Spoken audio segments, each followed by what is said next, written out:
All India ரயில்வேமென் ஃபெடரேஷனுடைய அகில இந்திய தலைவரும் எஸ்ஆர்எம்பி பேரியக்கத்தினுடைய பொதுச் செயலருமான டாக்டர் கண்ணையா அவர்களுடைய சீரிய உத்தரவின் பேரிலே அகில இந்திய கோரிக்கை நாள் இன்று நாடு முழுவதுமாக அனுஷ்டிக்கப்படுகிறது.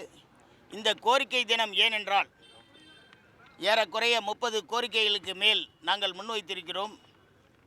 8வது சம்பள கமிஷனை உடனடியாக அமுல்படுத்த கோரியதோடு அல்லாமல் அந்த 8வது சம்பள கமிஷன் வரும் வரை 1/1/2026 முதல் ஐஆர் என்கிற இன்ட்ரீம் ரிலீஃப் கொடுக்கும்படி இந்த ஒன்றிய அரசை வலியுறுத்தியும் ஏறக்குறைய 2.5 லட்சம் காலியிடங்களை பயணிகளுக்கு ஆபத்தாக, ரயில் பயணிகளுக்கு ஆபத்தாக, பொதுமக்களுக்கு பாதுகாப்பாக இருக்கக்கூடிய ரயில்வே துறையானது ஏறக்குறைய 2.5 லட்சம் காலியிடங்களை காலியாக வைத்து கொண்டிருக்கிறது.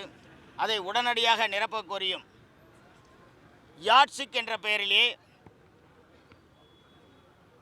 தொழிலாளர்களை கசக்கி பிழிந்து அதிக நேரம் வேலை வாங்குவதை எதிர்த்தும் உங்களுக்கு 8வது சம்பள கமிஷனை பற்றி ரயில்வே தொழிலாளர்களும் மத்திய அரசு ஊழியர்களும் பேசிக்கொண்டிருக்கிறார்கள் என்று உங்களுக்கு தோன்றினாலும் 1946 முதலாக சம்பள கமிஷன் அறிவிக்கப்பட்டு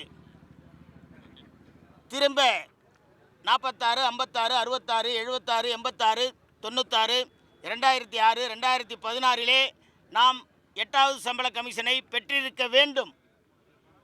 இப்பொழுது 2026 9வது சம்பள கமிஷனுக்காக போராடுகிற இந்த நேரத்திலே 8வது சம்பள கமிஷனுக்கு நாம் போராடுகின்ற அவல நிலையை இந்த ஒன்றிய அரசு ஏற்படுத்தியுள்ளது. இந்த பட்ஜெட்டிலே அதை பற்றி ஒன்றுமே சொல்லவில்லை. 8வது சம்பள கமிஷனை பற்றி நம்மளுடைய மரியாதைக்குரிய நிர்மலா சீதாராமன் அவர்கள் நிதியமைச்சர் எதுவுமே சொல்லவில்லை. அவர்களுக்கு தமிழ்நாட்டை தவிர மற்ற மாநிலங்களுக்கு அவருடைய எண்ணம் செல்கிறது. குறிப்பாக பிஜேபி ஆள்கிற மாநிலங்களுக்கு செல்கிறது. இதுபோல் பல்வேறு கோரிக்கைகளை வைத்திருக்கிறோம். ஆகவே இதனை இந்த ஒன்றிய அரசு நடத்தாவிட்டால் இதற்கான கமிட்டிகளை அனுப்பி உடனடியாக 8வது சம்பள கமிஷனும் ஐஆரும் கொடுக்காவிட்டால் நிச்சயமாக நாடு தழுவிய ரயில் நிறுத்த போராட்டம் வரும் என்று இந்த நேரத்திலே ஒன்றிய அரசையும் ரயில்வே நிர்வாகத்தையும் எச்சரிக்கிறோம்.